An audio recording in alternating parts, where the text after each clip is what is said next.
আপনার স্ত্রীর কিছুটা অর্থ প্রয়োজন। যদি তিনি গৃহ ব্যবস্থাপনার দায়িত্বে থাকেন আর তিনি নিজে উপার্জন না করেন আর তিনি আপনার কাছে বলেন আমি কি 500 টাকা পেতে পারি? কিসের জন্য তোমার টাকা প্রয়োজন? আমাকে সম্পূর্ণ প্রতিবেদন প্রদান করবে, সকল রিসিপ্ট দেখাবে। দাঁড়ান, 1 মিনিট থামুন। এটা লাম ইয়াকতুরু, এটা আপনার জন্য চ্যালেঞ্জ হতে পারে।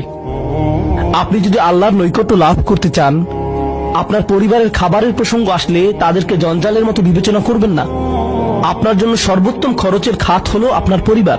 নিজের পরিবারের সাথে এরকম খারাপ আচরণ করবেন না, কিন্তু অতিরিক্ত খরচও করবেন না।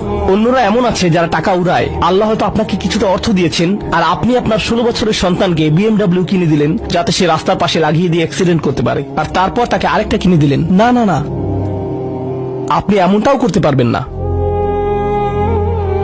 লাম ইউসরিফু ওয়া লাম ইয়াকতুরু ওয়া কানা বাইনা যালিকা কওয়ামা। তারা একটি ন্যায্য ভারসাম্যপূর্ণ পন্থা অবলম্বন করে এই দুই অবস্থার মাঝে অবস্থানের জন্য।